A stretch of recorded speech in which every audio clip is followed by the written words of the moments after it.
김진의 돌직구쇼에 오신 여러분 반갑습니다. 김진입니다. 저는 오늘도 저희 돌직구쇼 오픈 스튜디오 앞에 나왔습니다. 오늘 갑자기 날씨가 더 추워졌습니다. 마치 초겨울 날씨에 육박할 정도로 매우 쌀쌀합니다. 도톰한 외투 같은 거 꼭 입고 나오시기 바라겠습니다. 이준석 전 대표가 신청한 가처분 최종적으로 모두 다 기각됐습니다. 이로써 현재 국민의힘의 비대위 체제는 정상적이고 합법적인 비상 상황에서의 비대위 체제임이 법원에서 인정을 받은 겁니다. 김병민 비대위원 가처분 기각되고 정식 비대위원 되는데 잠시 후에 스튜디오 나왔는데 이야기 들어보겠습니다. 저는 비가 오나 눈이 오나 매일 아침 이곳에서 여러분을 기다리겠습니다. 김지의 돌직구쇼 지금 라이브로 시작합니다. 잠깐만요.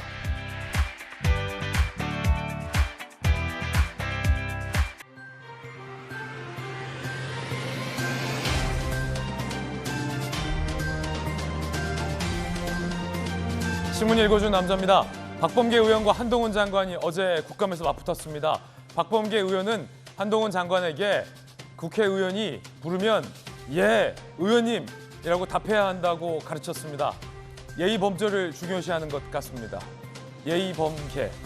잠시 후에 이야기 나눠보겠습니다. 오늘 조간신문 4가지 키워드 준비했습니다. 먼저 첫 번째 키워드부터 살펴보겠습니다. 첫 번째 키워드는 뭘까요?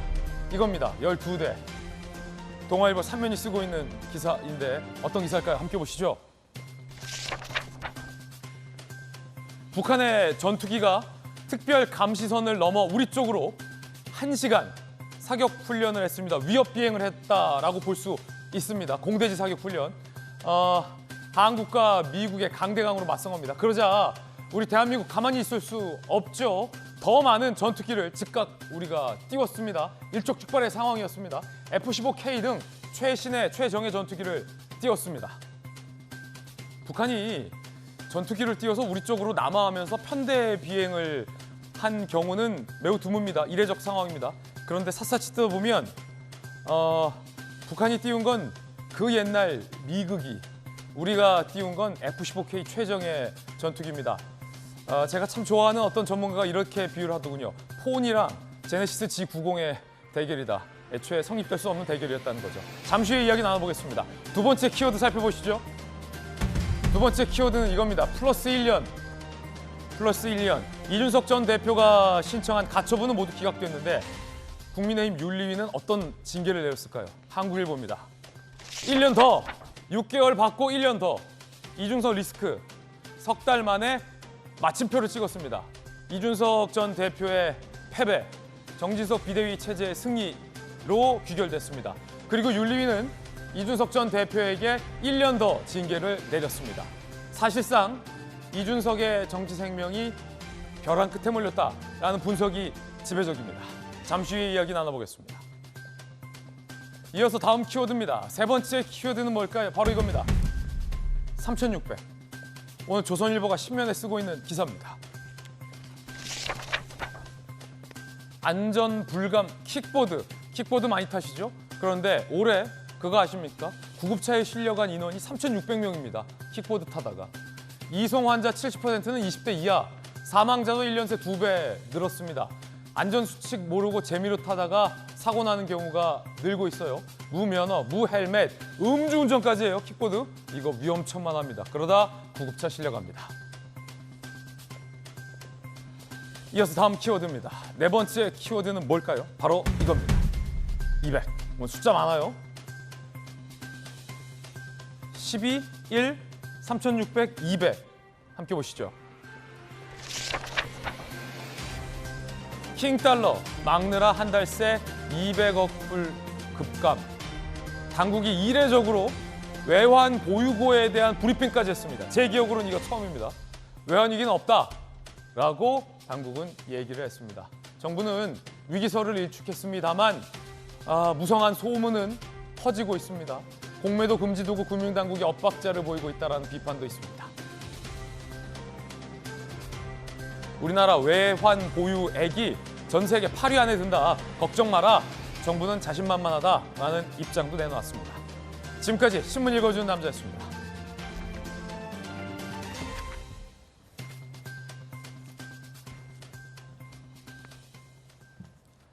싸늘한 금요일 아침 감기 조심하시기 바라겠습니다. 함께 하신 분들 소개해 드리겠습니다.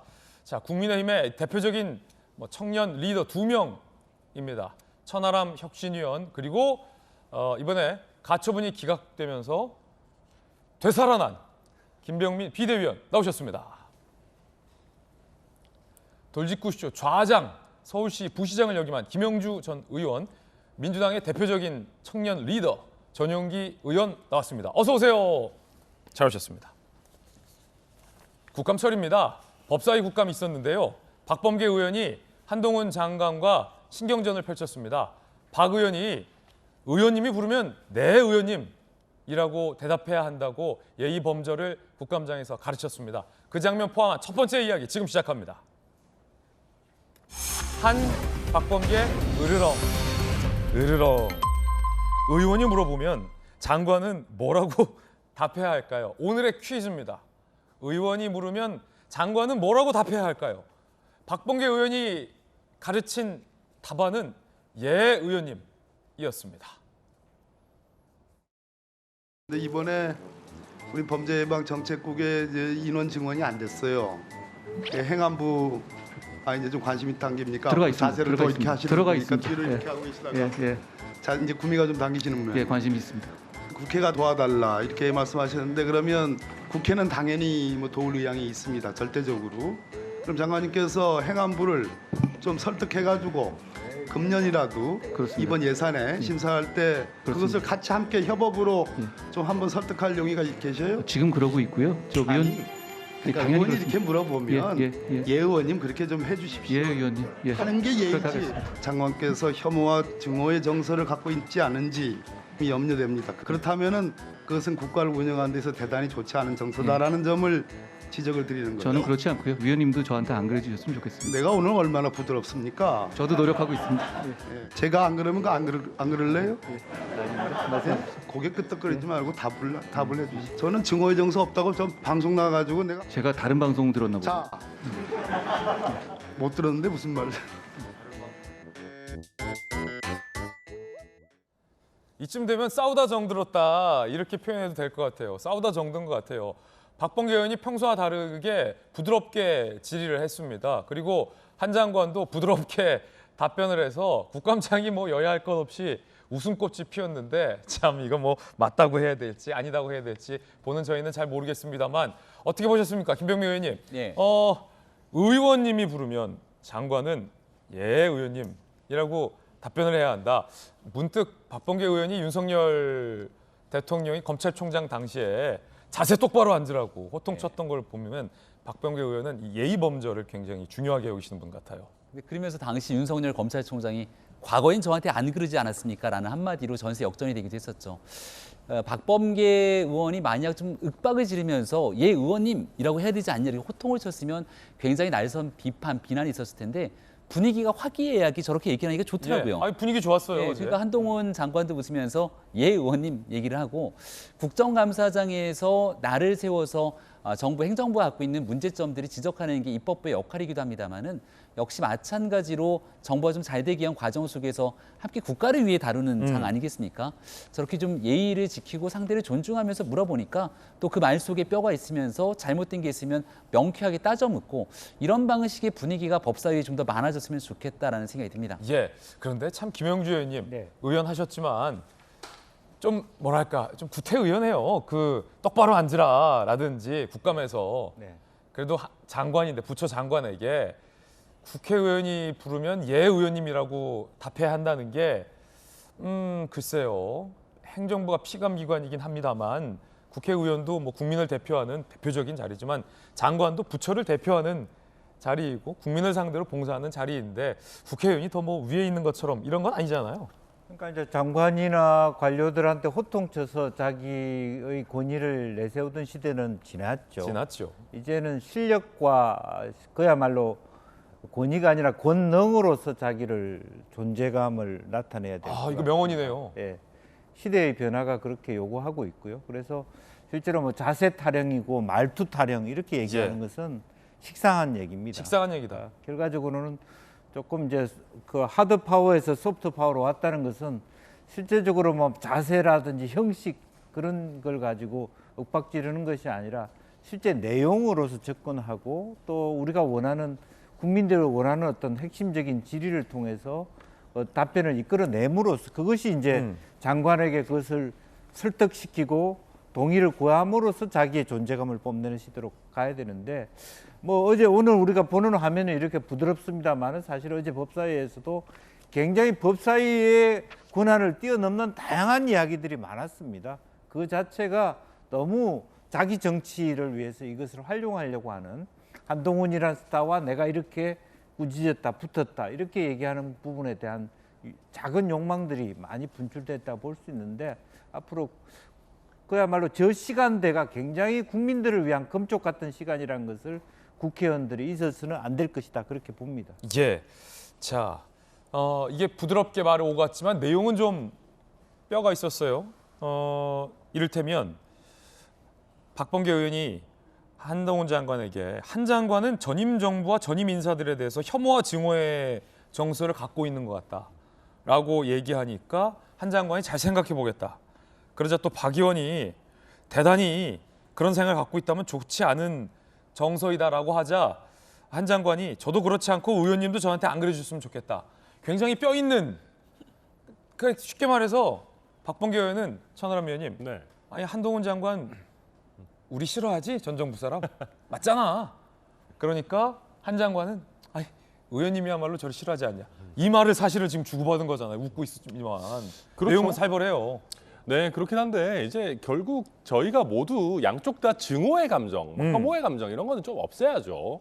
그러니까 여야가 물론 경쟁할 때는 경쟁하지만 뭐 결국 국정 운영의 파트너고 뭐 다 방법론이나 관점은 다르지만 나라가 잘 되자라고 하는 건 아니겠습니까? 그럼요. 그리고 사실 저 두 분은 또 법무부 장관 선후배 사이도 그러네요. 하잖아요. 선후배 사이네요. 그럼요. 그래서 이제 저도 지난번에 보면 박범계 장관이 굉장히 또 막 이렇게 매섭게 공격하고 한동훈 장관도 또 예민하게 반응하고 막 이런 일들이 있었는데 저렇게 하니까 좀 이렇게 뼈 있는 얘기를 해도 뭐 듣기도 그렇게 부담스럽지 않고 그렇죠. 네, 이번 일을 계기로 그러니까 양쪽이 서로에 대해 갖고 있는 나쁜 감정이 일부라도 혹시 있다면은 좀 씻어내는 계기가 됐으면 좋겠다. 뭐 저도 그렇게 잘 봤습니다. 예, 분명히 자세 지적, 윤석열 대통령이 검찰총장일 때 박범계 의원이 자세 지적할 때는 굉장히 날카롭고 고압적이었다는 분석이 많았는데 이번에 예의 범절 가르칠 때는 웃으면서 예 의원님이라고 답해야 된다. 좀 여유가 있어 보였어요.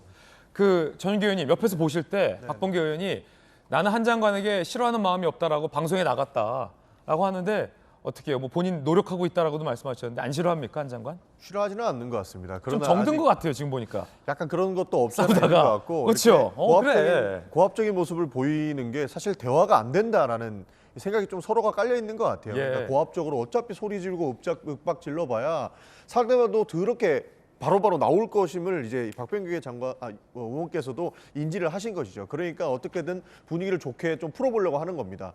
국정감사 기간에는 어떻게든 민생에 도움이 되는 것 그리고 나라가 얼마나 잘 될 수 있게끔 하는 것을 감사하는 역할이기 때문에 질의응답이 어느 때보다 중요한 시기지 않습니까? 그렇죠. 그런 측면에서 보면은 고압적인 태도로 어차피 대화가 안 된다면 좀 낮은 자세에서 서로가 대화를 이끌어내고 그리고 응답을 통해서 대한민국의 어떠한 방향으로 가고 있는지를 알아내려면 이번에는 사실 저렇게 좀 이렇게 유한 언어를 통해서 서로가 질의응답을 정확하게 해서 국민들께 대한민국이 어떻게 흘러가고 있다는 것을 보여줄 때가 되었다. 저는 그렇게 보고 있습니다. 전영기 의원님이 국감 질의하는 모습을 보면 참 잘하는 것 같아요. 그러니까 정부 부처를 대표해서 나온 피감기관장에게 뭐 장관님, 처장님 이렇게 공손하게 하면서도 준비를 많이 한 자료를 바탕으로 질문을 날카롭게 하는 모습을 보면서 제가 참 인상 깊었다라는 느낌을 많이 받았는데 전용기 의원 국감 참 잘하는 것 같습니다. 자, 문득 그런 생각도 들었습니다. 그런가 하면 어제 김의겸 의원, 박범계 의원과 한동훈 장관이 서로 대치되는 장면도 있었는데 한 장관의 답변 때문에 국감장이 빵 터졌다라고 합니다. 어떤 장면일까요? 함께 보시죠. 제가 어렵게 구해봤습니다. 영문으로 되어 있는 한 5, 60페이지짜리 자료인데 한동훈 장관님이 이걸 보았으면 대단히 입맛이 당겼겠다. 우리가 당겼겠다. 저 자료 어렵게 구하셨다 그러는데요. 그 인터넷 매체 그냥 나온 자료입니다. 구글링 하면 나오는 자료예요. 양천장관과 인터넷에 있다는 걸 우리 장관님께서 말씀하신 걸 보면 저 자료의 실체에 대해서 장관님께서 파악을 하고 계시더라고요. 아니요, 저 구글하면 나오는 자료입니다. 아니 그러니까 구글을 하면 이 자료가 나온다는 걸 장관님이 아시는 거잖아요. 글쎄요, 대한민국에 많은 관심 있는 사람들이 알 것 같은데요. 영문으로 된 지방법원의 자료, 미국 자료를 일반적으로 접근하기는 꽤 어렵죠. 그 보신 자료를 한번 자료 제출을 해주실 수 있겠어요? 제가 인터넷에서 본 자료여가지고 제가 갖고 있는 지나갔어요, 자료는 아닙니다. 지금 한번 구글 해보시면 지금도 있을 것 같은데. 영어를 잘하시는 장관님이야 구글링해서 금방 보겠지만 위원님. 우리는 그거 액세스하는데 위원님. 굉장히 어렵습니다. 위원님, 한국말 자료입니다. 한국말로 된 자료. 예.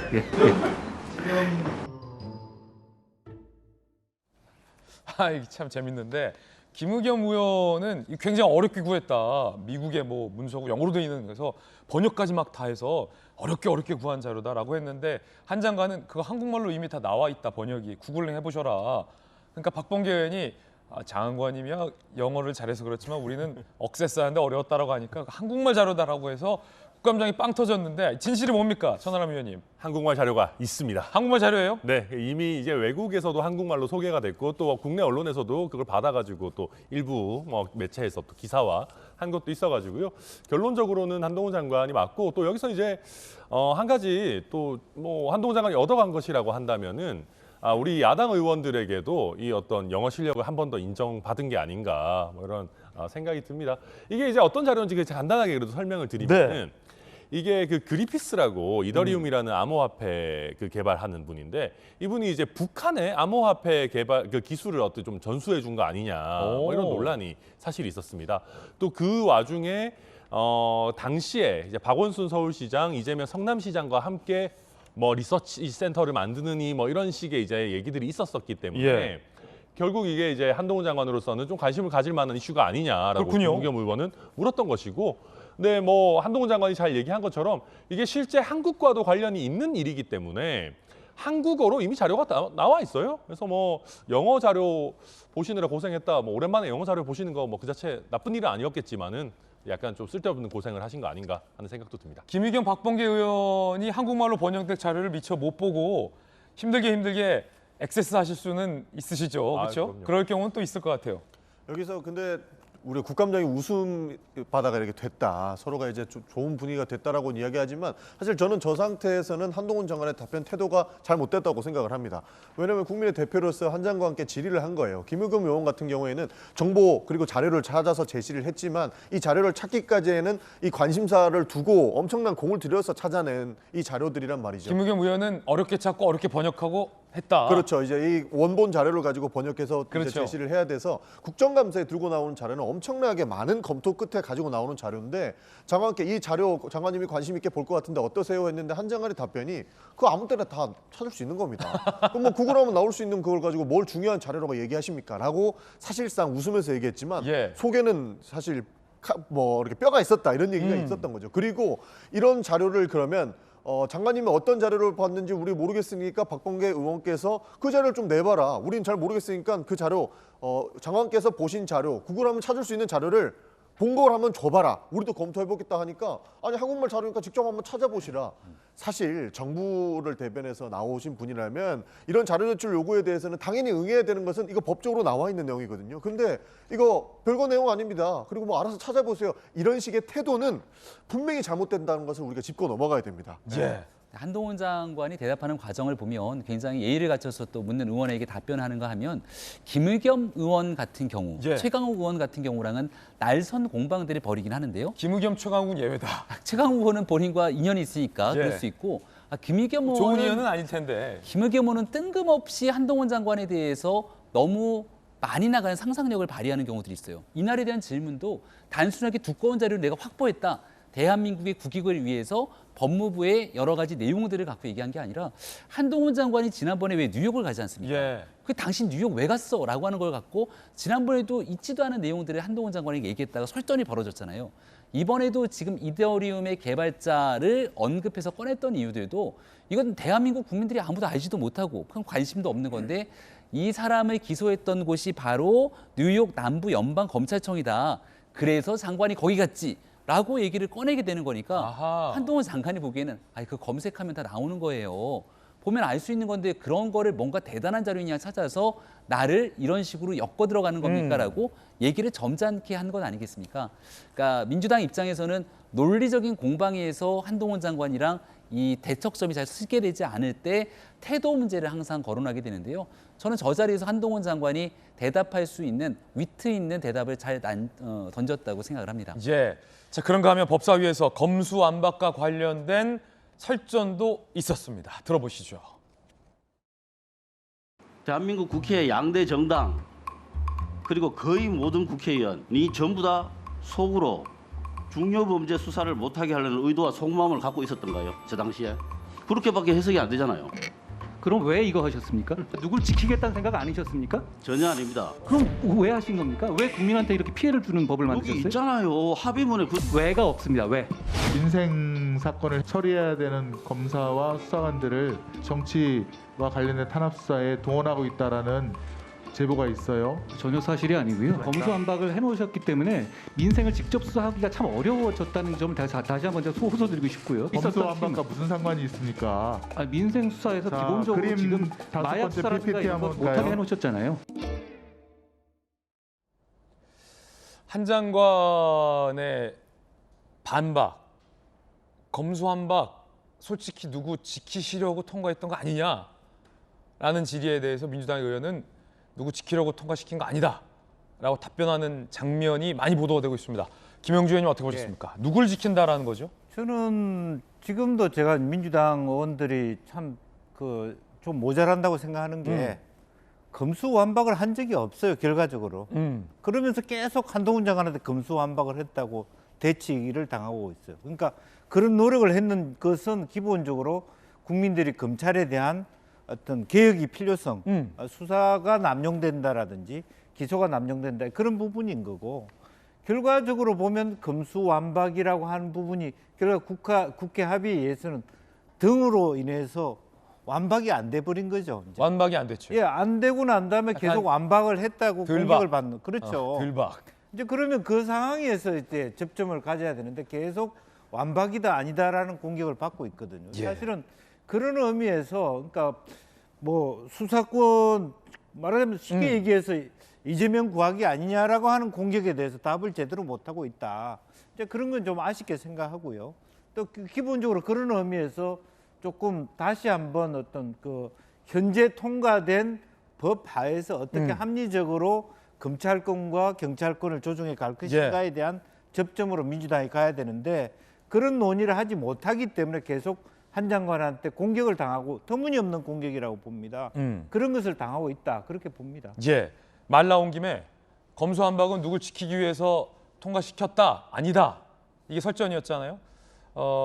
양당의 청년 정치인 두 분의 생각도 한번 궁금합니다. 검수완박은 누굴 지키기 위해서 통과시켰다, 아니다. 천하람. 아니 누굴 지키기 위해서 통과 안 할 거면은 그때 왜 합니까? 아니, 타이밍의 문제잖아요. 그러니까 우리가 검수완박에 대해서 충분히 시간을 가지고 논의를 하고 국회에서 뭐 양당이 어느 정도 제대로 된 절충을 거쳐서 통과시켰다 그러면 행정부에서 어떻게 반발하겠습니까? 근데 그때 당시에 민주당에서 문재인 정부 임기 끝나기 전까지 무조건 밀어붙여야 됩니다. 우리 선거는 졌지만 우리 이거는 무조건 지켜야 됩니다라고 해서 밀어붙였고 그 밀어붙이는 과정에서 권성동 원내대표가 잠깐 합의하는 해프닝이 있기도 했었지만 그 역시도 절대 다수 의석을 가진 민주당이 너희 이거 안 받으면 우리 굉장히 격한 안 통과시킬 거야라고 해서 사실상 겁박해가지고 어쩔 수 없이 받은 측면이 있었던 것이거든요. 그걸 가지고 이제 와서 민주당 의원들이 양당의 합의를 거쳐서 통과된 법안이다 이렇게 얘기하면은 저희 국민의힘을 지지하는 국민들이 이걸 누가 납득을 하겠습니까? 결국 민주당에서 문재인 정부 임기 내에 특정 의도를 가지고 무리해서 통과시켰다라는 거는 모든 국민들이 다 아시는 거거든요. 그걸 가지고 이제 와서 필요한 제도적 개혁이었다. 저는 그건 삼척동자도 웃을 일이라고 생각합니다. 자, 그럼 전용기. 누굴 지키겠습니까 지금? 누굴 지키냐? 누굴 지킬 수 있는 사람도 없지 않습니까? 지금 이미 한동훈 장관이 뭐 수사를 직접 지휘 안 한다고 하나 검찰이 수백 번 또 수십 번 이상 압수수색하고 있지 않습니까? 우리가 지금 누구를 지킬 수 있겠습니까? 권력이 윤석열 대통령한테 가 있고 그 검찰들이 그것을 등에 입고 이렇게 말도 안 되는 무리한 수색과 기소를 남발하고 있는 것처럼 보이는데 지금 저희가 누구를 지킨다고 검수안보법 통과, 지금 말씀하시는 수사기소법 통과됐지 않습니까? 근데 우리가 누구를 지킬 수 있겠습니까? 이것은 수사의 남용을 막고 기소의 남용 그리고 별건 수사 이렇게 검찰들이 지금까지 보여왔던 잘못된 관행들을 깨기 위한 수사 기소권의 분리였던 겁니다. 검찰만 수사를 할 수 있는 거 아니지 않습니까? 경찰에서도 할 수 있었던 거고 국가수사본부에서도 할 수 있었던 거고 저희가 말씀드렸던 한국과 FBI를 만들어서라도 수사를 할 수 있는 역량은 더 많이 줘야 된다고 얘기하고 있습니다. 근데 그게 안 되지 않습니까? 사실 왜 그때 했냐라 타이밍이 안 맞지 않냐 하는 거는 윤석열 대통령 하는 거 보십시오. 지금 어떤 법을 만들어서 하려고 해도 대통령께서 다 거부권 행사한다고 얘기하고 있습니다. 이렇게 하고 있는데 수사 기소권, 검찰의 권력, 그러니까 권한을 빼앗는 법안 이거 만드는데 윤석열 대통령께서는 동의하셨겠습니까? 그런 측면에서 타이밍 이야기는 수사 기소권 분리는 그때밖에 할 수 없었던 상황까지 왔고 사실 권성동 원내대표가 합의를 했지만 그 100명 이상 국민의힘 의원들께서 의원총회를 통해서 합의안에 서명을 하게 만들었던 겁니다. 권성동 원내대표만 탓할 게 아닙니다. 이거는 할 수밖에 없는 상황이었던 겁니다. 이상입니다. 두 분의 의견 들어봤습니다. 잠시 돌직구쇼 스튜디오가 법사위 국감장이 된 듯했습니다. 이견 잘 확인했고요. 그런가 하면 한 장관이 언론 인터뷰에 이렇게 얘기를 했습니다. 스토킹을 왜 했을까? 인터넷 매체에 그 사람이 왜 졸졸졸 밤에 무섭게 사람 무섭게 차로 왜 따라다녔을까라고 묻자 한 장관의 답변이 궁금하긴 했습니다. 얘기를 해줬는데 한번 들어보겠습니다. 최근에 스토킹 피해 당하셨는데 네. 해당 유튜브에서는 이제 취재 활동이라고 주장하고 있단 말이죠. 이거에 대해서 좀 어떻게 생각하십니까? 어떻게 약점을 잡아보려고 밤에 미행한 것 같은데요. 제가 이상한 술집이라도 가는 걸 바랬겠죠. 그런데 이 나라가 미운 사람 약점 잡으려고 밤에 차량으로 반복해서 미행해도 되는 나라에서는 안 된다고 생각합니다. 한 장관이 생각하는 이유, 내가 왜 스토킹을 당했을까? 일단 저 사람이 나를 미워한다, 첫 번째. 두 번째, 내가 이상한 술집 가나 안 가나 약점을 잡으러 그랬을 것이다. 그래서 한동훈의 결론, 대한민국은 사람 밉다고 밤에 미행해서는 안 되는 나라다. 어떻게 보세요? 너무 맞는 말 아닌가요? 그러니까 저 매체라고 주장하는 사람들 입장에서는 제보가 들어와서 그 제보를 확인하기 위한 취재 과정이었다고 얘기를 합니다. 대한민국에 제보가 제일 많이 들어오는 정치인 한 명 꼽으라면 저는 이재명 대표를 꼽을 수 있지 않을까 싶은데. 제보 많다. 이재명 대표에 대한 여러 제보들이 막 들어옵니다. 그러면 이제 유튜브를 하거나 내가 매체라고 주장하는 사람들이 이재명 대표 밤늦게 어디 가나 졸졸졸 쫓아다니면서 끝까지 따라다니면 그게 제대로 된 나라가 맞겠습니까?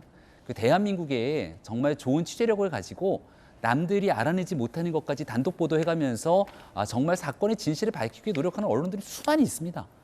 근데 저런 방식으로 아주 긴 시간 동안 밤늦게까지 미행의 과정들을 거치면서 취재를 하는 경우들은 없죠. 게다가 저 매체라고 주장하는 사람들이 과거 있었던 곳이 열린공감 TV였는데 그 사람들이 지난 대통령 선거 때 양모 검사 출신의 변호사의 이 모친, 치매가 걸린 모친이라고 하는데 그 모친을 찾아가고서는 건강에 안 좋은 어르신의 대상으로 취재를 빙자해갖고 갖고 나온 내용들을 막 퍼뜨리지 않습니까? 심지어 윤석열 대통령 후보도 노부모가 연세가 많으세요. 건강이 안 좋으시고. 근데 그 당시에 집으로 찾아가서 강제 취재를 하려고 하는 모습들 때문에 당시 캠프가 난리가 난 적들이 있었습니다. 해도 지켜야 될 선들이 있는 건데 최소한의 취재 윤리에 관한 선 같은 것은 온데간데 없이 사라진 것으로 보이기 때문에 취재를 빙자한 미행 같은 행위에 대해서 이거 가능하면은 스토킹에 준하는 행동에 이르기까지 여야가 법안으로까지 고민할 대목이 아닌가 저는 이렇게 생각합니다. 자, 그런가 하면 현안에 관련된 이야기도 나왔습니다. 전자발찌의 두께를 더 두껍게 하겠다라는 얘기도 한 장관이 밝혔어요. 함께 보시죠. 여기서 확인되는 거는 법무부 장관이 이 미성년을 상대로 한 강력 범죄자에 대해서 어떻게 처벌을 할 건가, 전자발찌의 유효성에 대해서 지금 현재 대한민국 법무부 장관은 고민을 하고 있다라는 측면은 확인되는 것 같아요. 다른 법무부 장관들과는 확실히 좀 다른 것 같아요. 이런 측면에서. 장동혁 의원 전자발찌 쉽게 절단된다 이런 보도 많았거든요. 그러자 한 장관이 고위험자용 전자장치 내장재를 7겹에서 15겹으로 늘리겠다. 왜냐면 장관 중에서 이 전자발찌가 7겹으로 돼 있다는 거 아는 장관 드물거든요. 기자들도 몰랐습니다. 저게 1겹으로 돼 있는데 2겹 7.2.14에 1겹 더 금속 외형으로 바꿔서 절단 욕구를 줄이겠다 라는 답변을 했어요. 김영주 의원님 서울시를 운영해 보셨잖아요. 부시장으로. 굉장히 디테일한 답변이에요. 전자발찌가 7겹인데 이거 15겹으로 늘리겠다. 어떻게 보셨습니까? 이 대목. 구글에 찾아보면 나올 것 같아요. 구글에 찾아보면 나온 거다.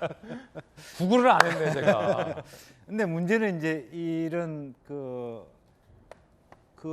쉽게 절단할 수 있다는 것도 문제가 되고, 또 하나는 실제로 그런 성범죄자들이 지금 초중등 학교 1km 안에 있는 사람들이 굉장히 많다라는 것이 우리 학부모들의 근심이거든요. 예. 그런 의미에서 전자발찌의 두께도 중요하지만 그런 성범죄자, 출소한 성범죄자들이 어떻게 사는지를 관리하는 그런 체제도 좀 갖춰야 돼요. 그렇죠, 그렇죠. 예, 그거는 법무부하고 행안부하고 같이 좀 손을 잡고 그렇게 하는 방법이 있을 것 같고요. 어쨌든 기본적으로는 뭐 그런 것에 대해서 정확하게 한 장관이 잘하고 있는 건 뭐냐면 모든 내용을 민심과 가까이 가도록 설명한다는 거. 예, 그 굉장히 무섭지만 우리 주변에 있다라고 하는 생활범죄다. 별도의 동떨어진 이야기가 아니라 민심과 가까이 설명하는 재주가 탁월하다. 네. 그래서 그런 부분들이 과연 이제 부패 경제지만 사실은 마약 이런 것들도 우리 생활 주변에 있다.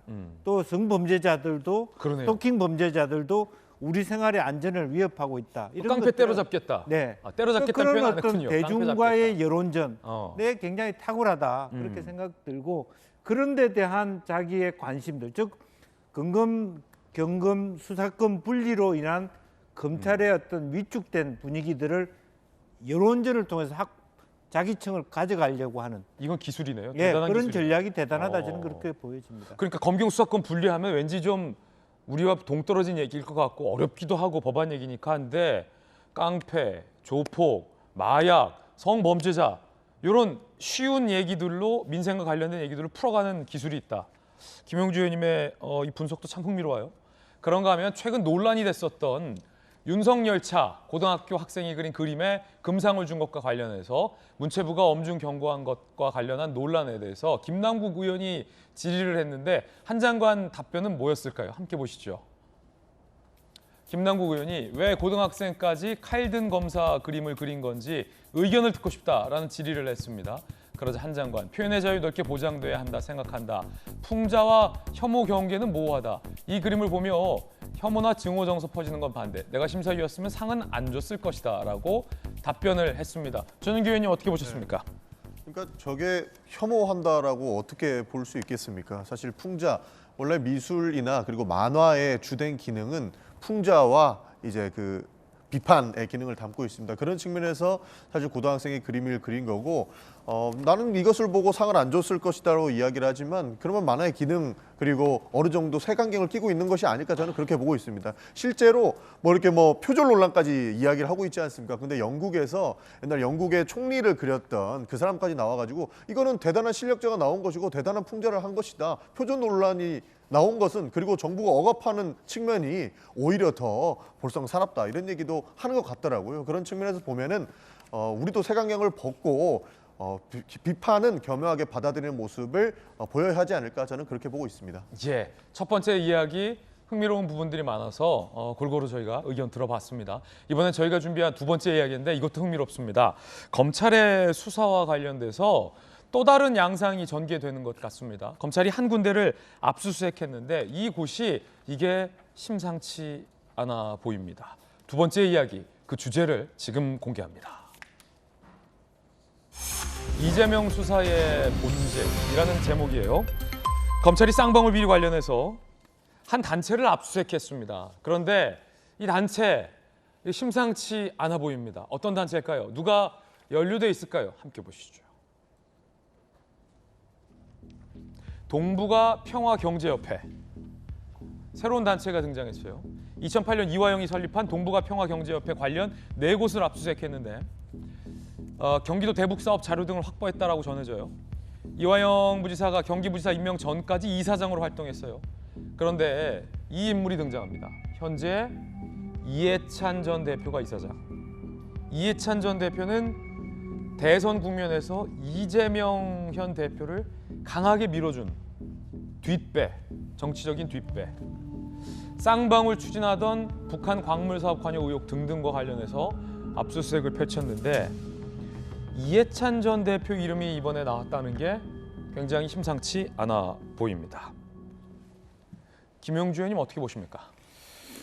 이제 뭐 사실은 동북아평화경제협회는 원래는 이제 이해찬 전 총리를 통해서 중심으로 만들어졌고 그런 활동을 했고 아마 이해찬 전 총리께서 당 대표로 하고 공식적으로 협회 이사장을 할 수 없기 때문에 이화영 평화 전 부지사가 이사장을 했을 수 있다. 그러니까 저 단체는 이화영이 대표라고 하는 것보다도 실질적으로 이해찬 전 대표 영향력이 강한 단체다. 예. 그리고 이제 지지난 대선 때부터 그와 같은 부분이고 또 실제로 이화영 전 의원은 뭐 친구들이 사실은 우스리스크 러시아 쪽에서 시민 활동을 많이 해왔기 때문에 동북아 관련된 일들을 많이 해왔고 또 저하고도 같이 뭐 이해찬 총리나 이화영 의원이랑 같이 중국도 많이 갔었던 게 사실입니다. 그런 네트워크들이 있어 왔기 때문에 또 그런 배경들 있는데 문제는 이제 실제로 뭐 아태협이라고 하는 것보다는 오히려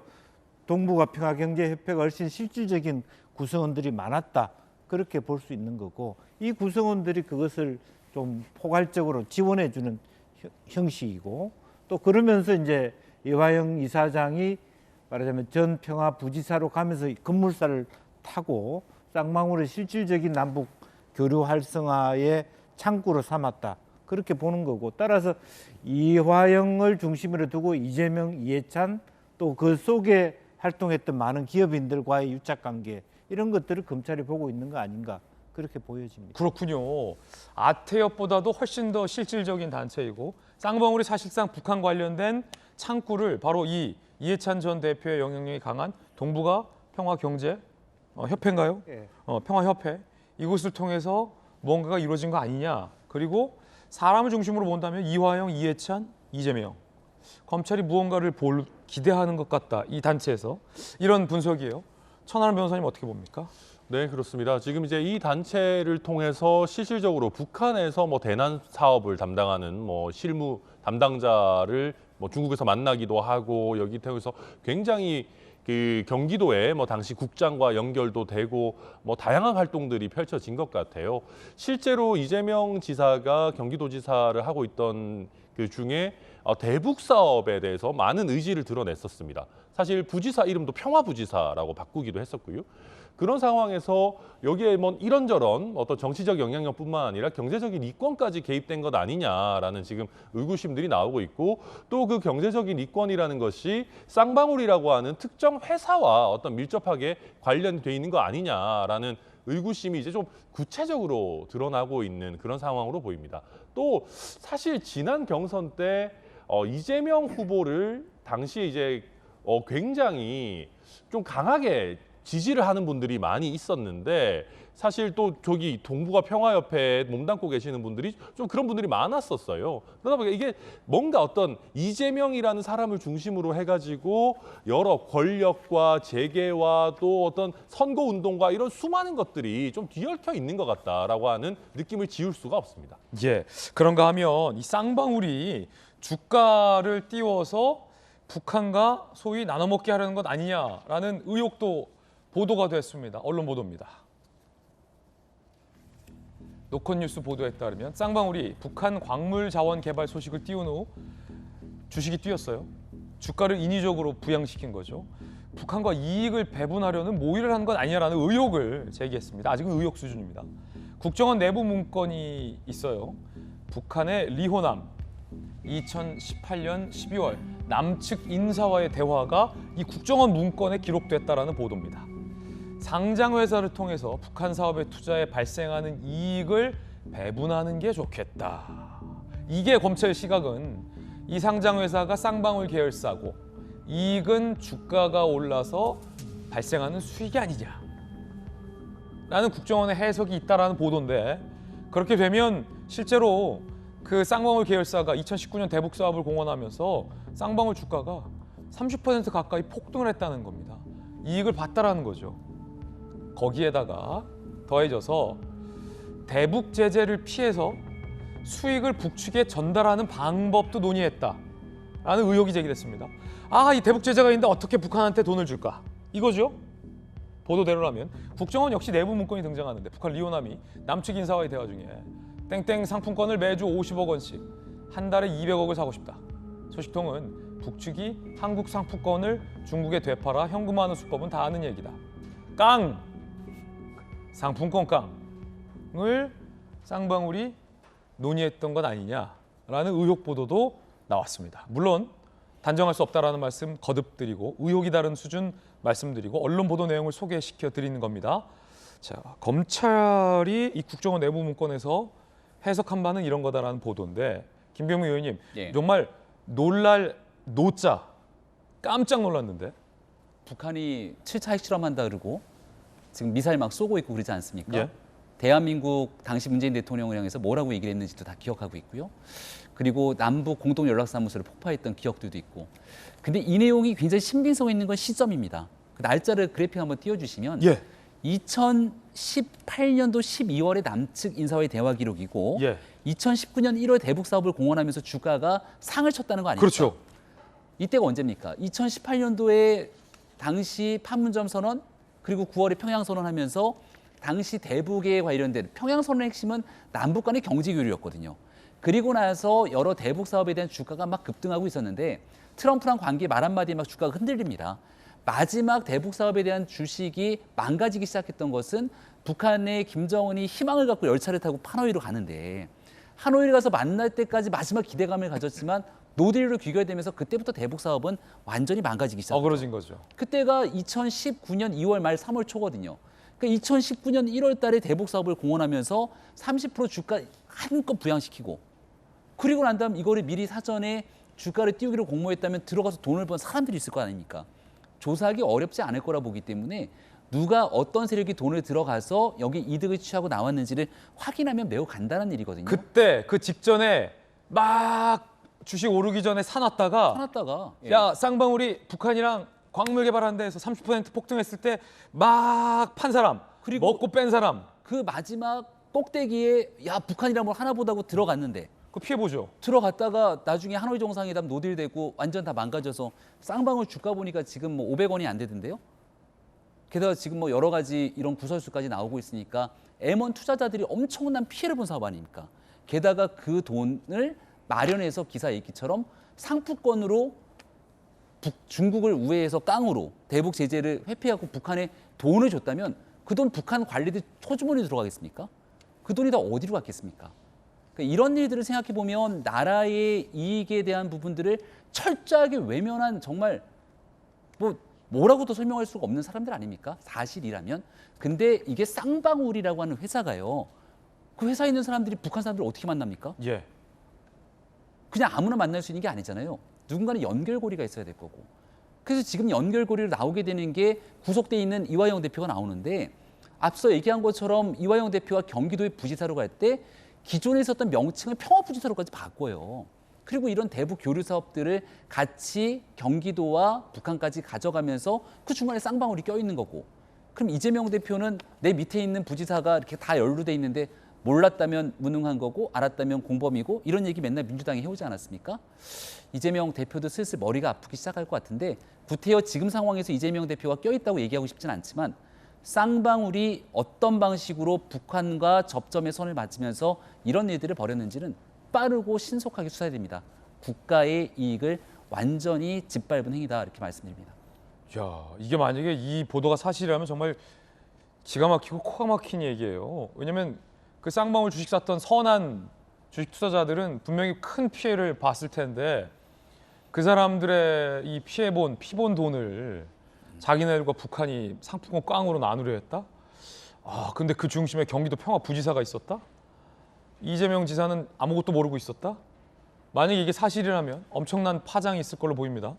전용기 의원님 어떻게 보세요? 이거는 그냥 보도 내용이고 만약에 이 보도가 사실이라면 검찰의 의심이라는 건데 어떻게 보십니까? 해당 내용만 보면은 이거 큰 문제죠. 그리고 이 문제를 해결하기 위해서는 당연히 수사를 진행을 해봐야 될 것 같습니다. 그리고 해당 내용들을 이제 면밀하게 검토를 해봐서 잘못된 게 있으면 바로 잡아야 된다고 저는 이것은 변하지 않는다 이렇게 말씀드리고 싶습니다. 근데 이 해당 내용이 나온 것 사실 잘못된 내용만 나왔을 수도 있을 거라고 저는 보고 있거든요. 그러니까 정말로 잘못된 부분만 앞뒤 다 자르고 또 검찰이 흘려서 언론 보도로 나오게 했다면 이건 앞뒤 맥락을 다 봐야 되는 거고 경기도에서 했던 대북 사업들이 어느 맥락과 어느 측면에서 어느 방향으로 가는지를 이게 전체적으로 한번 보고 이걸 판단해야 될 것 같습니다. 해당 내용 보면은 뭐 주가가 관련돼 있고 이거를 뭐 아까 얘기했던 뭐 상품권 깡 이런 걸 통해 가지고 대북과 뭐 배분을 나눈다라고 했다면 이건 큰 문제인데요. 이것을 어떻게 바로잡는지를 앞으로 좀 더 지켜봐야 될 사안 같습니다. 이게 사실이라면 이건 바로잡아야 되는 부분이고 그렇지만 우리가 전체적인 맥락을 한번 볼 필요가 있다. 그리고 재판 전까지는 예단해서 행동해서는 안 된다. 이런 말씀 드리고 싶습니다. 요런 거 잘하는 사람이 검사 중에 윤석열 사단 중에 한 분이 그 합수단이 있었다가 그때 폐지됐었잖아요. 추미애 장관 때. 아, 네, 남부지검에. 그래서 네. 지금 그 이번에 다시 만들어졌잖아요. 그렇죠. 거기서 요거 수사하면 전문가들이잖아요, 그 사람들. 금방 볼 수 있을 것 같은데 쌍방울 주가 그럼요. 방구 폭락했을 때 그 사이에. 네, 방금 김병민 위원 말씀하신 것처럼 결국 이런 거는 돈을 따라가라. Follow the money. 그거 아니겠습니까? 뭐 멋진 말. 예, 그래서 이제 뭐 돈의 흐름을 잘 보고 거기서 누가 이득을 취했고 그 이득이 어떻게 분배되었는지를 본다면은 결국 거기서 이 의혹의 핵심 인물들이 드러날 거라고 저는 액세스 할 생각합니다. 수 있습니까, 그러면? 뭐 해야죠. 네. 쉽게 잡을 수 있다. 자, 한동훈 장관이 예. 그거 들여다보려고 미국 간 거 아닌가? 한종훈 장관이. 네. 네. 그런 부분도 생각할 수 있는. 그렇죠. 네. 하여튼 그 이런 수사 잘하는 사람들이 지금 뭐 다 포진돼 있어요. 지켜봐야 될 것 같습니다. 자, 그런가 하면 여당에서는 이 성남 FC 의혹과 성남 FC 수사 관련해서 이 게이트다, 몸통은 이재명 대표다라고 주장하고 나섰습니다. 대변인, 가히 권력형 부정부패 게이트급, 몸통은 이재명, 껴입은 방통은 벗어야 한다. 자, 그러자 민주당의 입장입니다. 검찰의 일방적 주장이자 편향된 수사다. 수사가 아니라 검찰당의 정치질이다라고 맞받아 쳤습니다. 이재명 대표에 관한 수사는 과연 정당한 수사일까요? 아니면 검찰당의 정치질일까요? 이 논쟁이 어제 한 장관과 민주당 의원들 사이에 있었습니다. 들어보시죠. 이재명 대표에 대한 관련 수사들을 이제 민주당에서는 편향된 수사를 하고 있다 이렇게 비판을 하고 있는데요. 상당수는 그 민주당의 당내 경선 과정에서 불거지는 등 지난 정부부터 오래 이어진 전 내용이고 보복이나 표적 수사의 프레임 자체가 성립되지 않는 구조입니다. 검사를 엄청나게 동원해서 전방위적인 정치 탄압 수사를 하고 있는데 그렇지 이 수사에 동원된 인력이 얼마인지 혹시 알고 계십니까? 위원님 잘 아시다시피 제가 전 정권 초반에 있었던 적폐수사를 사실상 대부분 담당했었습니다. 비교해보면 지금의 경우에 인력이 턱없이 작습니다. 이재명 대표 같은 경우는 공직선거법상의 그 허위사실 공표로 기소가 됐습니다. 야당 측에서는 이 수사를 가지고 정치 탄압이라고 얘기하거든요. 어떻게 동의하십니까? 이 수사들이 예를 들어서 지난 정부 때처럼 청와대 캐비넷을 뒤져서 실장이 발표를 한다든가 아니면 적폐청산 TF를 부서만 없는 걸 후벼 파서 만들어내는 것이 아니거든요. 이게 참 흥미로운 부분인데 정치 보복이 아니냐라고 물어봤어요. 두 가지 답변을 했는데 한 장관이 아차하고 놓친 게 하나 있는 것 같아요. 그걸 어제 민주당 의원들이 딱 못 잡은 것 같아요. 뭐냐면요, 김병민 대변인님. 네. 이거 수사 인력 이렇게 많이 하는 거 정치 보복이냐라고 하니까 적폐 수사를 내가 다 했었는데 그때보다 인력이 턱없이 적다라고 했잖아요. 근데 그 뒤에 전주의 의원이 질의했잖아요. 정치 보복이라고 생각하는데 어떡하냐라고 했는데 이게 정치 보복이라면 그때 문재인 정부의 적폐 수사 때처럼 청와대의 누군가가 캐비넷을 문건을 들고 나와서 지시를 했어야 됐다. 이 말은 적폐 청사는 정치 보복이었다. 이 말이었고 그 정치 보복을 자기가 했다. 이렇게 되는 거 아닙니까? 일단 적폐청산 당시에 수사를 맡았던 건 사실이니까 어마어마한 인력이 투입됐었고 그때 비춰보건데 지금은 인력이 없다라고 얘기를 한 것 같고요. 그리고 그때는 이제 검찰에 있었던 상황이기 때문에 한동훈 검사장을 비롯해서 당시 윤석열 서울중앙지검장을 비롯한 검사들 입장에서는 할 수 있는 역할들을 아마 했을 거라고 보는데 그때 청와대가 캐비넷을 털어가면서 문건이 나와서 수사기관에 보내지 않습니까? 이런 행위를 정치 보복 혹은 의도성이 있는 걸 규정하는 것 같습니다. 근데 그때도 검사였던 사람이고 지금은 법무부 장관으로서 검찰의 수사를 바라보건데 적어도 지금은 정권이 나서서 문제들을 캐내갖고 수사당국에 던지지는 않는다라는 얘기를 한 것이 아닌가 싶습니다. 그렇군요. 자, 두 번째 이야기도 다뤄봤습니다. 이번엔 저희가 준비한 다음 순서입니다. 뜨거운 소식 3가지 엄선을 했습니다. 정말 뜨거운 소식들 많습니다. 첫 번째 소식부터 공개합니다.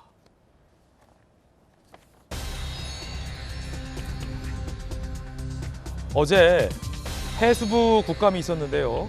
민주당의 주철현 의원이 북한에 의해 피살된 서해 공무원과 관련해서 공무원이 뻘짓하다 사고당해도 공상해줘야 되냐라고 사실상 망언을 해서 논란이 커졌습니다. 들어보시죠. 고인이 실족사였다는 증거가 있습니까? 해수부장으로 하려면 공무수행 중 사고라는 것이 입증이 돼야 되고 고의가 없는 근무지탈행위가 아니다. 이것이 입증이 돼야 되는데 이게 고의에 의한 근무지탈이 분명한 겁니다. 마치 공무원이 직장에서 근무하다가 근무 시간 중에 도망쳐 나와서 딴 데서 땀뻘짓거리 하다가 사고를 당해 죽은 경우도 똑같이 인정하자는 것과 마찬가지 이야기입니다. 뻘짓거리 하다가 하는 것까지 그거는 정정을 하시는 게 맞다. 논란의 소지가 있고 유가족들이 있는데 표현이 조금 그거는 정정을 하시는 게 맞는 거예요. 예. 고인이 뻘짓거리 하다는 것이 아니고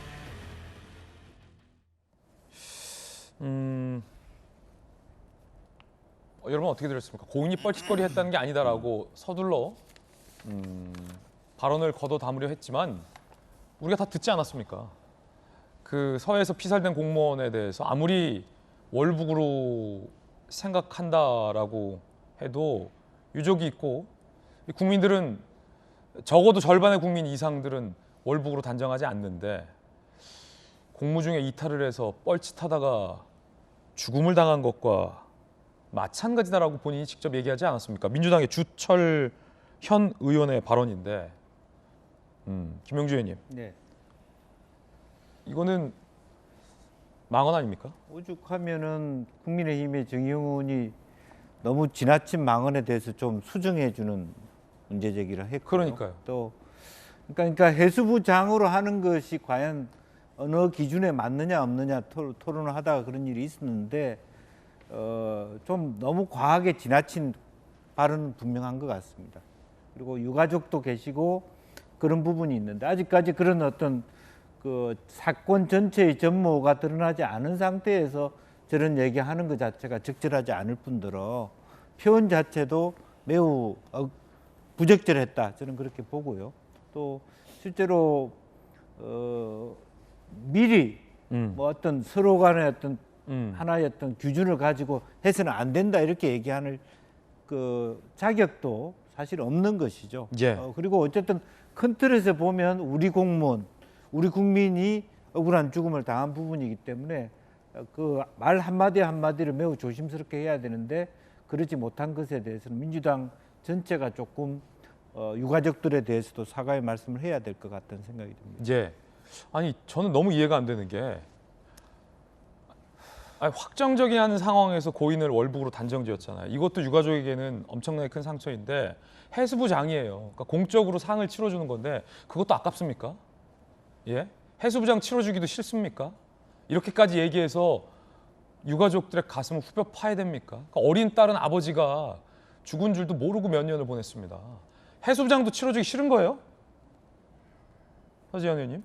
그 이제 그 주철현 의원의 의견은 뭐냐면 해수부장으로 치러서는 안 된다라는 것이 아니라 공무 중에 있더라도 공무상이 아니라 어떤 사적인 어떤 그런 일을 했을 때도 이게 공무상 어떤 법적인 근거를 제시한 건데 저는 그 제시할 수는 있는데 이제 말씀하셨지만 어떤 뻘짓거리라는 그 단어에 대한 사용이 문제가 되는 것이고 이 부분은 말씀해주신 해수부 장관의 어떤 그 장에 대해서 그런 문제 제기가 아니라 법적인 근거가 맞느냐 이 부분을 이제 얘기하는 과정에서 이제 단어 사용이 굉장히 부적절한 것이죠.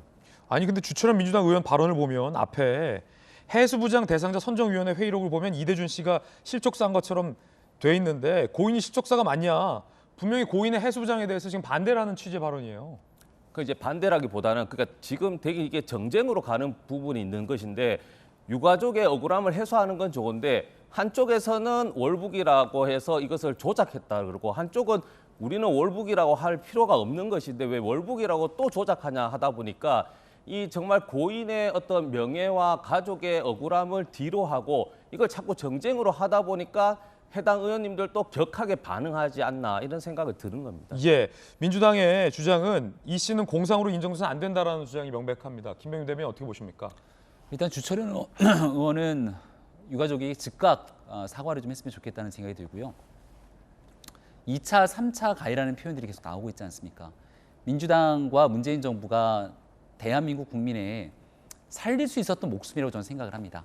그 긴급한 골든타임, 또 그 당시 문재인 정부가 북한과 어떤 방식으로든 연락수단이 닿을 수 있었다면 만약에 그 서해 바닷가에 떠있던 공무원이 문재인 대통령의 가족이거나 핵심적인 위치에 있었던 가족 누군가였다면 저는 절대 그렇게 허망하게 골든타임을 지내지는 않았을 거라고 생각을 합니다.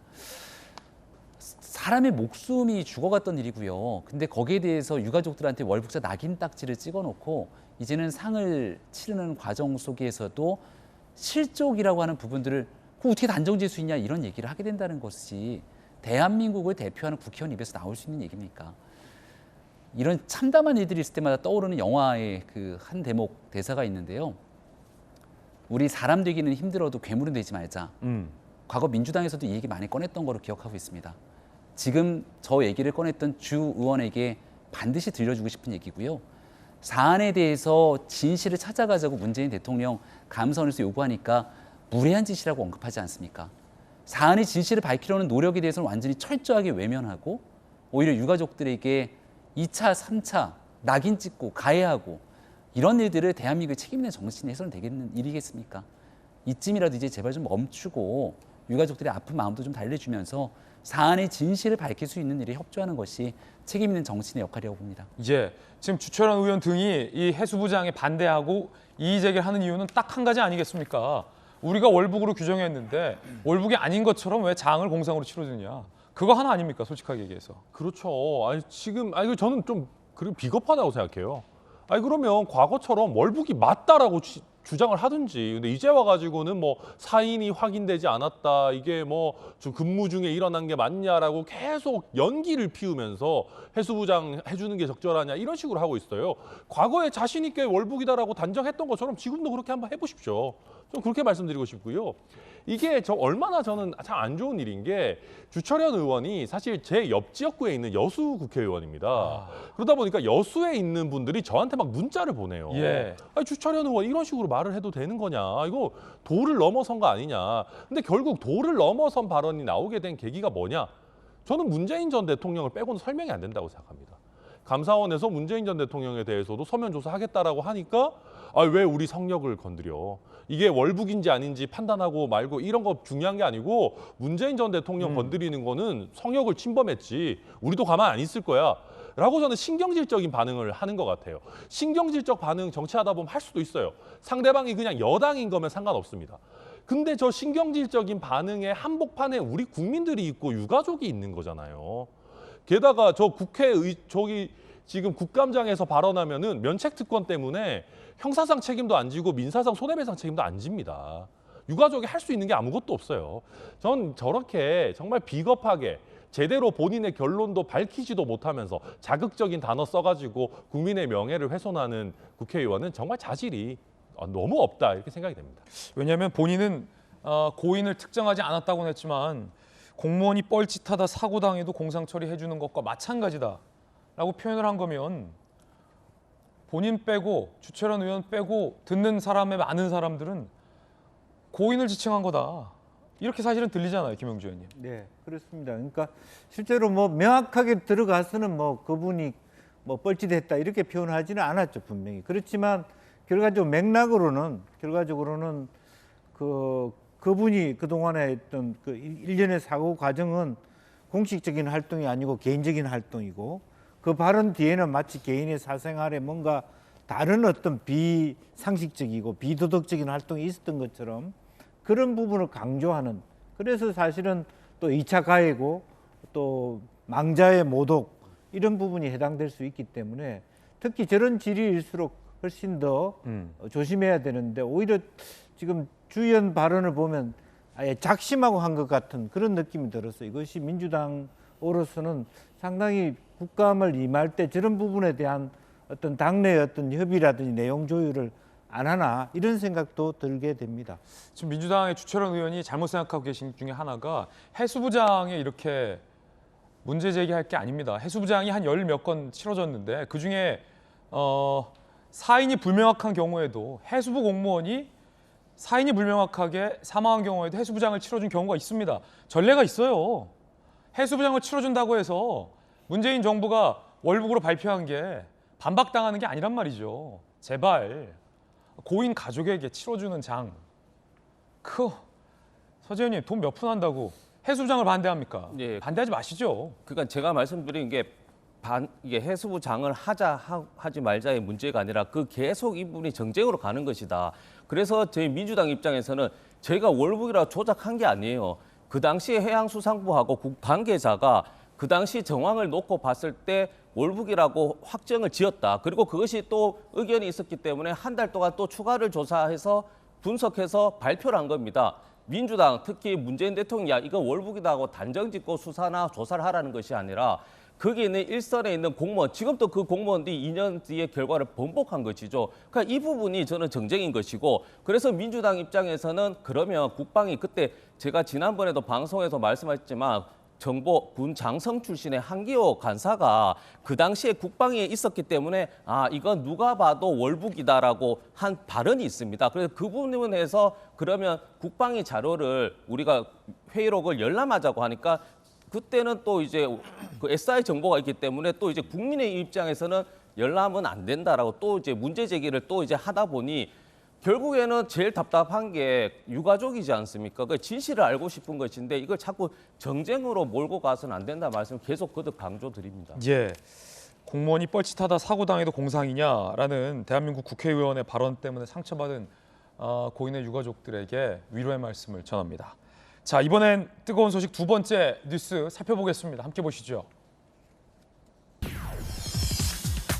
북한이 계속해서 탄도미사일 도발을 하고 있는데 미사일 발사에 이어서 전투기 편대를 남쪽을 향해서 북한이 선보였습니다. 위협 비행을 한 셈입니다. 그런데 제 기억으로 최근 들어 북한이 자기의 전투기를 남쪽으로 위협 비행을 한 적은 매우 드뭅니다. 이례적인 경우입니다.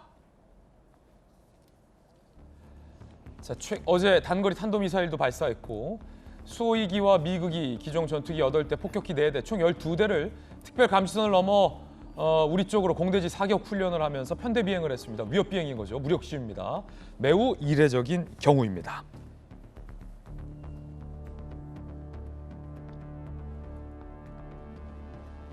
자, 즉각 한국 공군, 대한민국 공군도 F-15K와 KF-16 등 30여 대의 최정예 전투기들을 대응 출격을 했습니다. 일촉즉발의 상황이었고요. 보시다시피 특별 감시선은 이 북한의 황주와 곡산을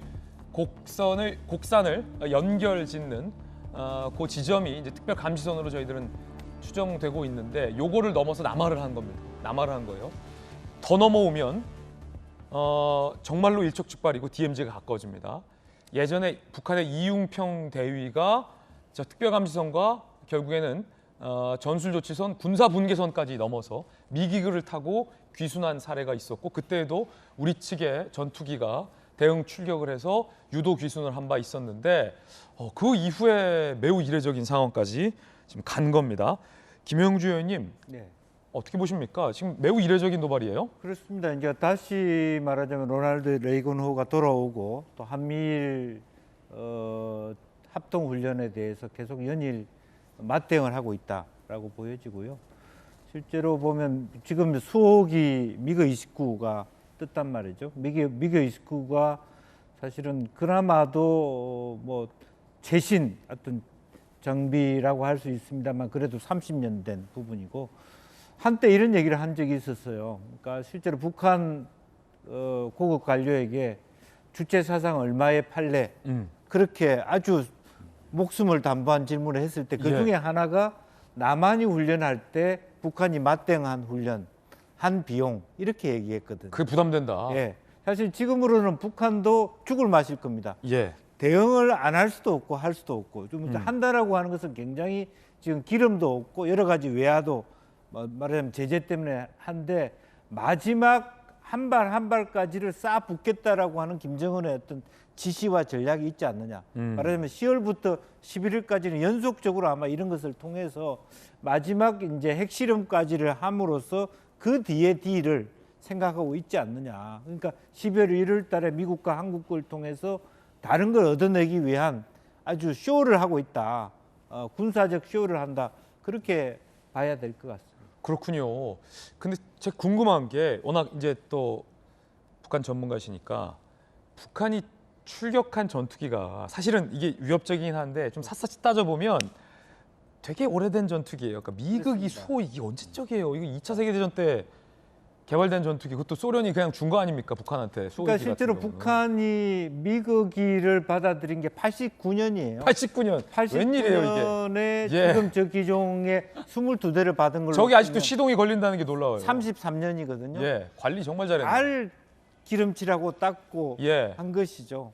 그러니까 뜬다는 것이 정말 뭐 우리가 봤을 때는 기적일 정도인데 예. 나름대로의 자기네들이 그래도 자랑할 만한 그래도 미그 29기는 사실은 소련제 모델로 보다는 이름만 소련제 모델이지 미국 모델에 가까운 최신의 전투기입니다. 북한으로서. 북한으로서는 네. 최신애가 저거예요. 네. 미그가. 네. 그 이제 제가 국방부 취재할 때 우리나라가 자체 개발한 TA-50 기종 전투기를 제가 탑승해서 자격증을 따고 공군에서 잠시 이제 보조로 전투 조정을 한 적이 있었습니다. 그때 제가 그러니까 한국의 최신 전투기를 잠시 조정하면서 느꼈던 점은 뭐냐면 이 북한의 전투기가 위협 비행해도 우리가 전혀 무서워할 필요 없겠다. 자신감을 가져도 되겠다. 대한민국 국방에. 왜냐하면 이 레이더가 북한 전투기가 보지 못하는 육안으로 보지 못하고 레이더에 잡히지 않는 거리에서 우리 전투기가 유사시에 북한 전투기를 인지하고 미사일을 발사합니다. 그럼 북한 조종사들 입장에서는 이거 명확히 하셔야 돼요. 눈으로 보이지 않고 레이더도 잡히지 않는 저 먼 거리에서 우리나라 공군이 지켜보고 미사일을 쏘는 거예요. 갑자기 미사일이 날아드는 거니까 공중전에서는 우리가 무조건 이긴다라는 자부심이 딱 그때 느끼더라고요. 비행기 하니까 딱 떠오르는 게 북한의 김정은 위원장이 트럼프 대통령 만나러 가는 전 세계 빅 이벤트. 예. 이때 자국 전용기를 못 타고 갔어요. 비행기가 안 돼서. 중국이 전용기를 빌려갖고 하는 얼마나 우스꽝스러운 모습을 연출했습니까? 그런 상황으로 보건대 북한의 전력 기술 뭐 이런 부분들이 한없이 대한민국에 비해서 떨어지는 건 사실이나 지금 그런 어려운 여건에도 불구하고 미국의 핵 항모가 뭐 뱃머리를 돌려서 대한민국으로 와서 있는 현재 상황에서도 위협을 끊임없이 가한다는 건 그 뒤에 ICBM에 대한 도발 그리고 7차 핵실험까지 이어서 가겠다는 의지를 확고하게 하는 것 아닙니까? 그리고 과거랑은 달리 이미 핵무력에 대한 법제화를 통해서 이걸 공고히 하겠다고 하고 있는 상황이기 때문에 현재 일촉즉발의 위기 상황 북한이 어디까지 갈지 모르는 상황입니다. 여기에 대한 안보 태세의 빈틈이 없어야 될 것이고요. 다시금 아까 얘기했던 이런 저 미국이 전투기 띄우는데 기름 없다고 얘기하는데 그 기름값 보태주는 행태를 대한민국 뭐 기업이 한 건 아닌가 이런 생각이 들어서 이 대북 제재에도 불구하고 그 우회 경로를 틈타서 뭔가 불법 행위를 저지른 사람이 있으면 진짜 엄벌해야 됩니다. 그래도 그 미국이를 얕보면 안 되는 게요.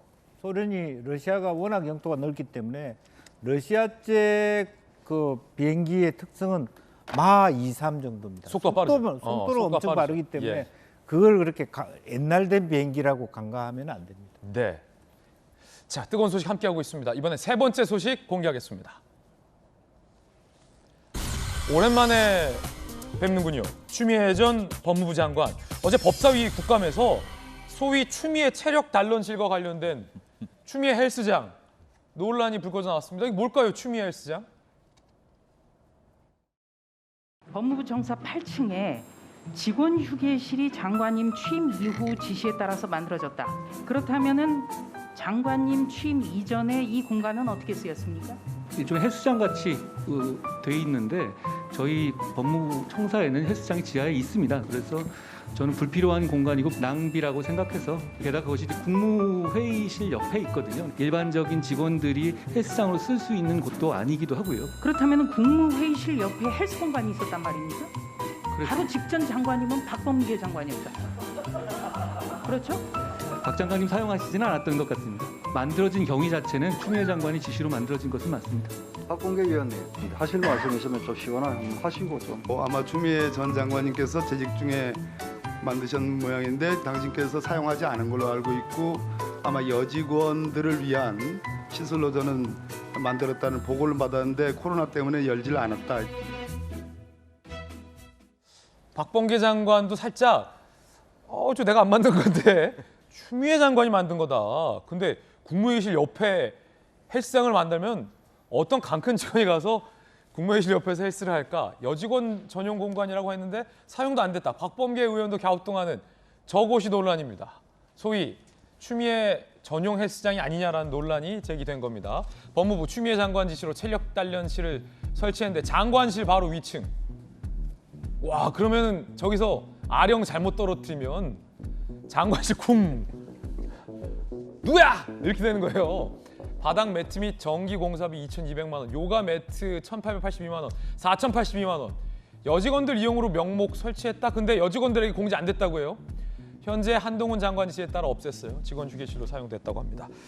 오호, 보시죠. 자, 요런 헬스장이 만들어졌다고 합니다. 그런데 현재는 이렇게 한 장관이 바꿨다고 합니다. 자, 이렇게 직원 휴게실로 바뀌었다라고 합니다. 천하람 변호사님. 네. 자, 장관실 위층, 네. 국무회의실 옆층, 매우 불편한 장소에 네. 저 헬스장의 정체 뭐라고 보십니까? 뭐 직원들 담력 테스트 같은 건 것 같아요. 담력 테스트. 여기 올 수 있는 직원이면은 제가 봤을 때 크게 될 사람이다. 크게 될 사람이다. 국무회의실 옆이고 뭐 장관실 위쪽에 있는데 저기 와서 운동한다라고 하는 거는 대단한 담력. MZ 세대 직원은 또 할 수도 있어요. 그럼요. 예. 하실 수도 있는데, 그러니까 이게 그런 것 같아요. 저는 이게 뭐 여직원들용으로 만들었다. 코로나 한창일 때. 게다가 여직원들한테는 알려주지도 않았다. 네. 국무회의실 옆에 있다. 비밀. 장관실 위에 있다. 비밀. 야, 이거를 정말 여직원들을 위해서 만들었다라고 하면은 이렇게 비효율적으로 만들 수가 있나? 그렇죠. 라는 생각이 좀 들고요. 예, 약간 농담입니다만은 저는 이게 뭐 추미애 전 장관님 혼자 쓰시는 체력 단련실이었어도 괜찮다고 생각합니다. 추미애 전 장관님의 활약이 없었다면 사실 윤석열 정부가 탄생할 수 있었겠습니까? 저희 보수 진영의 이제 뭐 1등 공신이신데 저기서 이제 열심히 또 체력 단련하셔가지고 그때 많은 활약을 보여주셨기 때문에 지금의 또 정권 교체가 있지 않았나? 뭐 충분히 가치 있는 공간이었다. 저는 그렇게 생각합니다. 자, 추미애 전 장관 입장이 좀 소개돼야 할 것 같습니다. 박범계 의원이 충분하게 추미애 전 장관의 반박 입장을 소개해주지 않았어요. 제가 봤을 때. 추 전 장관입니다. 장관 전용 아니다. 법무부 내 여성 휴게실 겸 간단한 운동하도록 당부한 것이다. 추 전 장관 비서실. 장관 퇴임 직전에 조성됐고 코로나로 개관 못됐다. 한 번도 사용 안 했다. 여당 주장에 법무부가 제대로 확인해주지 않은 채 보도가 이어져 유감이다라는 부인도 나왔습니다. 서재영 의원님. 그러니까 이제 저는 안타까운 게 국민의힘이 그러니까 구태 정치를 계속하는 게 안타까워요. 최근에 이제 계속 이제 MBC 언론에 공격했던 포인트가 뭡니까? 확인을 하지 않고 왜 자막까지 넣어서 한 것인데 저분 또 법무실에 확인하면은 저게 추미애 법무장관을 위한 겁니까라고 확인을 하면 되는데 채널A는 추미애 장관에게 직접 이렇게 확인하잖아요. 그렇죠. 그러니까 그 확인 과정이 필요한 것인데 국민의 의원들은 사실 휴게실을 만드는 거 사실 그리고 뭐 여성이든 직원을 위한 체력 단련실을 했고 코로나 때문에 공지 안 한 건 사실인데 거기에 하나 의견을 보태버려서 추미애 장관이 사용했지 않았냐 이렇게 하다 보니까 이 부분이 저는 4천만 원의 세금이 그 당시에 코로나가 잠시 없어질 수도 있었지만 다시 확장되는 시기에 이것이 어떻게 보면 적절했는지의 문제 제기는 맞는 것인데 이것을 추미애 장관이 썼지 않냐라고 국민의힘 의원이 공격하는 것 자체가 내로남불의 전형이고 그렇기 때문에 사실은 지금이 어떻게 보면 여당이고 5개월밖에 안 됐는데 지지율이 폭망하는 이유다. 그래서 저는 이 부분은 사실관계 그리고 국익을 위해서 한다 보면은 한 사람의 한동훈 장관도 마찬가지잖아요. 저희들이 개인의 문제를 가지고 사심을 가지고 공격하는 것이 아니라 그런 정확한 사실관계를 가지고 개선해야지 국가가 좀 발전하지 않을까라는 생각이 듭니다. 예, 장관이 전용 헬스장을 그렇게 만들었겠습니까? 보는 눈도 많은데 그렇지 않았을 거라 보고 코로나가 겹치면서 아마 못 쓰게 된 공간이다 이렇게 된 것 같은데 그 예산이 참 아깝다라는 생각뿐입니다. 저는. 자, 이번엔 저희가 준비한 다음 이야기입니다. 국민의힘의 상황이 급변했습니다. 이준석 전 대표가 지도부를 향해서 난사했던 가처분이 모두 기각됐습니다. 정진석 비대위원장뿐만 아니라 여기 있는 김병민 비대위원도 다 비대위원으로서 적법하게 법원에서 인정받았습니다. 그리고 국민의힘 윤리위는 이준석 전 대표에 대해서 1년의 추가 징계를 가했습니다. 그러면 이준석 대표의 정치 생명은 어떻게 되느냐라는 분석이 상당히 많이 나오고 있습니다. 이양희 윤리위원장의 이야기 들어보겠습니다. 징계 결정 국민의힘 전 대표 이준석 당원권 정지 6개월에 추가하여 당원권 정지 1년을 의결함. 당원 개정과 새 비대위 구성을 저지하기 위한 가처분 신청을 한 것이 핵심 이유가 되고요. 지속적인 모욕적 비난적 표현을 사용하며 타인의 명예를 훼손하는 것은 민심 이탈을 촉진시킨 행위로 볼 수 있습니다. 당을 향해서 내뱉었던 망발성 발언들이 해당 행위다라는 징계 사유. 6개월 받고 1년 6개월에 당원권이 정지된 징계가 나온 겁니다. 초유의 징계를 전직 당대표가 받게 된 겁니다. 거기에 이 전 대표가 했던 가처분도 똑같은 재판부가 모두 다 기각을 했습니다. 이준석 전 대표의 완패인 겁니다. 1년 추가 인정됐고요. 2024년 1월까지 당원권 정지됐습니다. 전당대회 출마 자격은 박탈됐고 이렇게 되면 총선 공천도 못 받겠다라는 관측이 많습니다. 권성동 원내대표도 엄중주의를 받았습니다. 중요한 건 정진석 비대위원장과 김병민 등 전주회 등 비대위원 6명에게 한 가처분 3에서 5차 가처분 신청이 모조리 다 기각됐습니다. 바뀐 당원대로 비대위를 만들었기 때문에 이건 문제 없다는 겁니다. 법적으로. 같은 재판부가 이번에는 다른 판결을 내리게 됨으로써 이준석 전 대표가 완패를 한 셈이 됐습니다.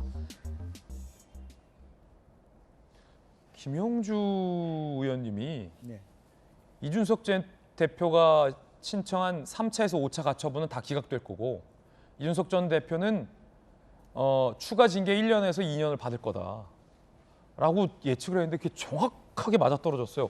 어떤 근거로 그렇게 전망하신 겁니까? 글쎄요. 이제 뭐 여러 가지 기본적으로 보면 1차 재판부가 같은 동일 재판부라 하더라도 기본적으로 원인에 대했던 비상 상황에 대한 원인은 확실하게 정리를 했고 그다음에 실제로 부분적으로는 어쨌든 정진석 비대위원장이 말하자면 재판부가 너무 지나치게 당 문제에 개입해서는 안 된다라는 부분에 대한 고민도 적지 않아 영향을 준 건 사실인 것 같습니다.